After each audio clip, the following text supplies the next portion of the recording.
Hello everyone, my name is Pacha and welcome to another tips and tricks video. And this time I'm not in Planet Zoo, as you can see and as you can also probably guess from the title of this video. No, we are in a tool called Google Earth, and I don't think I have to explain Google Earth to you guys, and if I have to explain, I just say it's basically Google Maps, but on a more wider scale, on a more efficient scale, with lots more tools and stuff like that. And today I want to show you a few things you can do with Google Earth to help you build zoos in Planet Zoo. Actually, there is actually two things. Once you have to have Google Earth, and for the other one you need to have Google Earth Pro, which is has the same functions as Google Earth, plus an additional option, additional way of seeing the Earth, basically, which will come in handy for latest tips. So stick around and wait for the end of the video, where I explain what you need Google Earth Pro for. Quickly, I know probably all of you know how to use Google, but if you just Google Earth, you come to this website. You can click on this website here. It's on German for me because I'm a German lad. But if you can go to, you can either start Google Earth on your desktop if you want to do that, but you can also go to Earth versions over here, and once it loads, exactly, you can also download Google Earth for your PC, so to start it on your PC. And if you scroll down, you get to the download for Google Earth Pro over here, which we need, as I said, in the end. But let's start right in with I think 3 things you can do with Google Earth, basically. The first one will be a pretty obvious one, but the other 2 I think might be very helpful for you guys if you want to build more realistic zoos, more accurate dimensions for habitats, that sort of stuff. So let's start right in. The first thing we can do with Google Earth is pretty obvious. It's the same we can do with Google Maps, actually, and that is, of course, look at zoos, look at habitats of real zoos. If we just want to search for a zoo, let's say, Memphis Zoo. I working with that zoo at the moment really heavily. Let's search for that zoo, if it lets me, exactly now. And it zooms in to the entrance of the zoo over here, and then we have the whole of Memphis Zoo over here, where we can see everything, how it's built and everything like that. We can see it from this top-down view. You can also click 3D view over here, which gives us this thing. And if we go into these layers section over here, the program is in German, but in English it would be layers. We can also see everything basically in 3D, so you get a more better idea of depth and everything. So we can see how all the layouts are from top down, how the paths are working. And we, especially with American zoos, and I think also a few European zoos, but mostly American zoos, you can also go into Google Street View, as you can see. As is the same with Google Earth, you can click on these blue lines, and then you can get into Street View. Sometimes it's not lines, it's just small dots, so that means it's only a stationary picture, basically. But if we go over here, let's say in the Teton track, which, because I'm working on that heavily at the moment, we can go in here, and then you of course are in Google Street View, where you can just go. Today it's a bit slow, I don't know why, but you can move through the different areas basically and see the habitat, as if you were in the zoo, as if you were there, even if you don't live in America or in Europe somewhere, if you're an American lad or somewhere else from the world or from United Kingdom. But you can move through the whole zoo and look at everything in detail from over here, get a perspective of how the zoo looks and how it looks on a human height level, basically, which is really great. So for inspiration, all tools, Google Earth, Google Maps, Google Earth Pro are really amazing to just see and get an idea of what a habitat looks like. This is, I think, the more easiest way. And as I said, most American zoos have a full Google Google Street View of their zoos. For European zoos, let's for example take Zoo Leipzig, my favorite zoo. Zoo Leipzig. let it load in a little bit. Might be because I'm recording that it takes a little bit longer.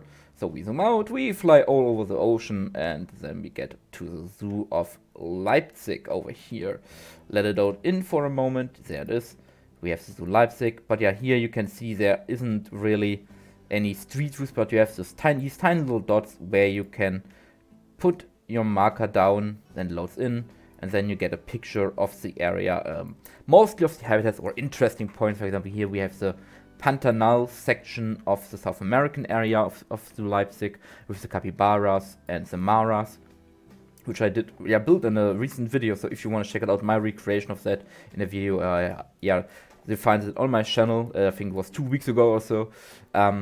You can see how this habitat looks. You can move around, as I said, and you have to go out to get to another point. But most bigger zoos in English countries have that feature. But yeah, this is already a very great way to get a view or an idea of how real zoos work. There's even a dinosaur here, which is very cool. And how they work, how the path layouts work, how backstage stuff. Because as a normal zoo guest, you can't see the backstages, but as from the bird's eye view, you can all see the backstage. Here's, for example, the rhino backstage, rhinos and cheetah this is the rhino and cheetah exhibit over here. This is the backstage hidden behind the guest path. As you can see, you can really see all the backstage stuff, all the utility stuff, all the little things that you normally don't see as a guest. And this makes it really good feature or tool to use for your zoo recreations, for your zoo ideas, and just in general to get an idea of how a zoo looks. Let's jump over to, I think, one of the best features that Google Earth has that Google Maps doesn't have. Let's go. Okay, let's say you walk through a couple different zoos with Google Street View or the aerial view, and you found an area or an habitat. For example, let's take the grizzly bear habitat from Memphis Zoo, that you kind of want to take some inspiration from it. You want to maybe create some stuff, recreate some stuff from it. You want to maybe just use it as an inspiration for your own version of a habitat. But now the problem that every Planet Zoo player faces at some point is getting the dimensions right. Stuff is too big, habitats are too small, too big, paths or buildings are too big or too small. And if we then go into into the first person mode, we see how we are out of dimensions everything is. But Google Earth has a tool for it, and thanks to Robustus from the Pronation server for telling me about this. And it is this little ruler icon on top of here. And what this does, if you click on it, is you can set 2 points wherever you want to have them, and it tells you the length between these points in all sorts of different measurement species and measurement classes. Basically, you have meters, of course, you have inches, you have feet, you have yards, and then you can see how wide something is. For example, if we take this path here, and I want to know how wide is this path, how wide should I make my paths in Planet Zoo? I just create a point here and a point here, and I see it's around 4.5 meters wide, so I can go in, make 4 meter wide paths in the game, and I know it is in the right dimensions. But now we wanted to know how big this habitat is, how much space is in this habitat for the grizzly bears, and so how big should we make our habitat for the grizzly bears. And with that tool, what we can also do, we can click multiple points like so, and we just follow the perimeter of the habitat basically all the way around. It can sometimes be a little bit more complicated if there are trees in the way, for example, but then just try to either see it with Google Street View where the trees are, or you know already where the trees are because you have been to the zoo, and if you follow this perimeter as closely as possible to get an exact measurement. But if we connect this now, we get a total square amount of space for this area that we just outlined, and it is, for this habitat it is 2,456 square meter, or let's say 26,440 square feet. So we know if we make a habitat for grizzly bears in this game, this should be the dimensions we should be playing with. But not, let's say you want to go a step further. You don't just want to take some inspiration from the habitat or use the measurements from the habitat, but you wanna recreate the habitat. And then getting the right shapes, the shapes right, and getting also the dimensions right can be a little more complicated. But what we can do, and this takes a little bit more of work, it can take a little bit longer to do that, is we go in here, we take a piece of the perimeter that is relatively straight, so we go from this rock over here to this corner where it slopes a little bit more down, and we select these parts over here. So let's go until here basically, and we see this here, this distance is 11 meters long, and we can now go in game into the game. We can use a barrier, any type of barrier. We go into the length section over here and we set this to around 11 meters, and we make a straight line like so. Now what we now do, we go again, we select the ruler again, we place some part here. This is the more complicated part, because if we just do it and then go that way, it just adds these two lengths together and not shows the singularity, shows them individually. But we know we kind of stopped around here, and we now go down to around here where it bends again, and we have around 7.86 meter. So we can go into the setting and we can look. We accidentally deleted it, so we see it slopes a little bit down, not too much. It's not, the angle is not that wide, but we go in, we set it to 8. We add, we make it a little bit bigger than it is, and we go and create this, something like this. And that we do with the whole habitat. I just do another step over here.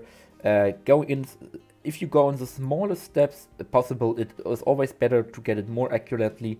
Around 6 meters here. So we go down, and it slopes a little bit, but not too much. So like this. But yeah, if you do that all the way around the whole area that we just outlined to know how big it was, you can end up with something like this over here. If you turn it right, you can end up with something like this over here. This is the grizzly bear habitat from that area, and yeah, this is how it looks in real world, and this is the outline is that I made. It may need some tweaking here and there to get the dimensions right, but we can also check if I did a good job basically. We know the original was around 2,470 something square meters. So let's see how big my version of this habitat is, and it is around 2,592 square meters. So a little bit bigger, but not that much. And if I would do a little bit more tweaking here and there, getting the habitats into a more correct shape, I think I would even hit the correct and the exact square meter footage over here.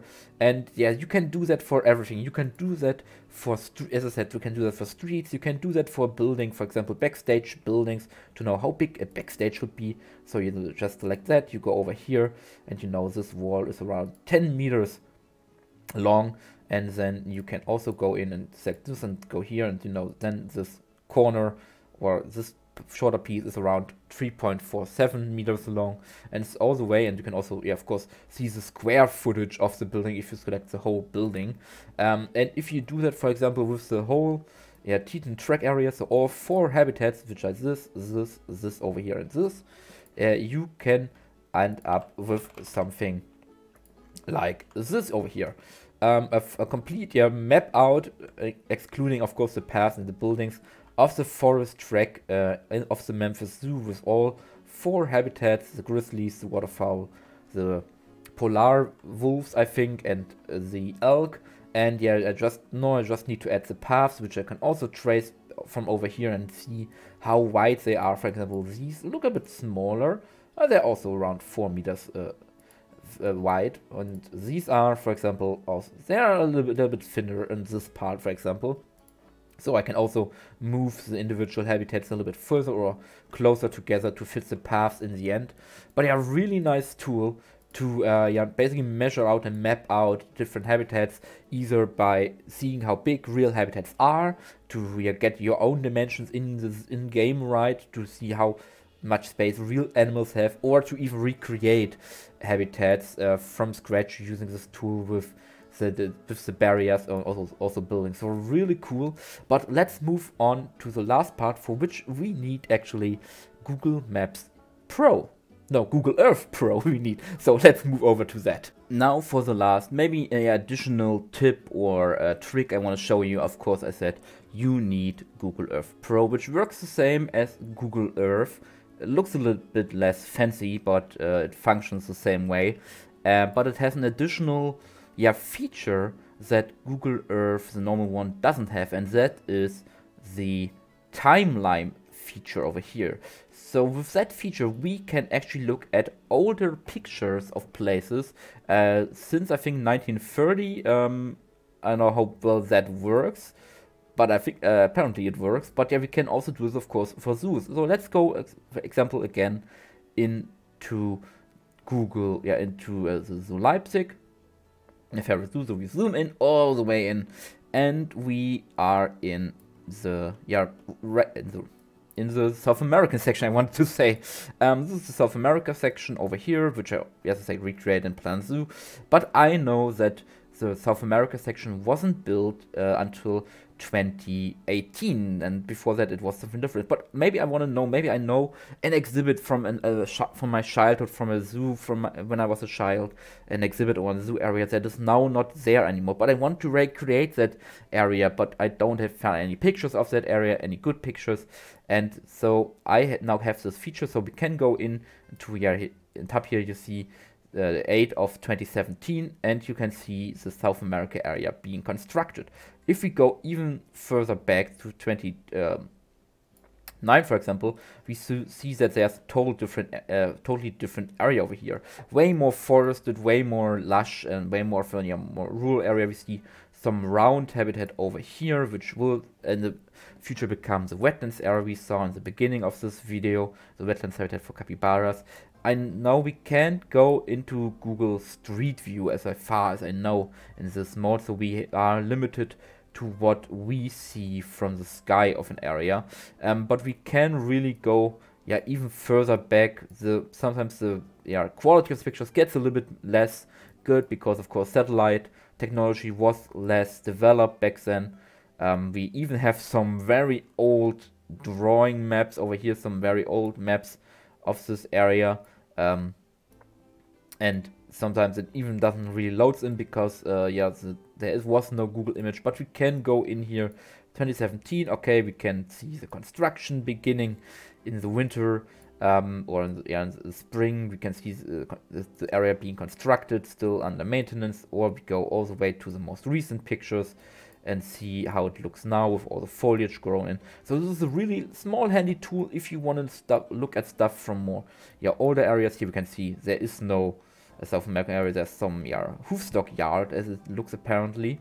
So if you want to look at some older stuff that isn't here anymore, some stuff from your childhood, you can use this tool to get basically a view in the past, using a time machine to look into the past and see what was there, what isn't anymore, or how things in zoos have changed and how zoos grow and progress throughout the ages. But yeah, this was basically everything I wanted to show you in this video about Google Earth and what you can do with it to recreate areas, to estimate how big habitats are, and to get a view into the past with this tool, and also of course get inspiration for your own zoos. And I hope you enjoyed the video. You maybe learned a thing or two, you maybe got an idea or two what to do in your zoos. And I hope, maybe leave a like, or a comment, what you, your ideas, maybe some tips and tricks videos you want to see in the future, so I get some ideas of what you are interested in. And if you're already down there in the comment section, you maybe can also subscribe to the channel if you haven't already. I would really appreciate that, as it helps me seeing what you guys like and seeing that you like the stuff I do. And then I have only to say, I hope I see you in the next video next week, and that until then you have a lot of fun, you play a lot of Planet Zoo, and that you stay safe. And I wish you a good bye-bye, and I just say bye-bye everyone.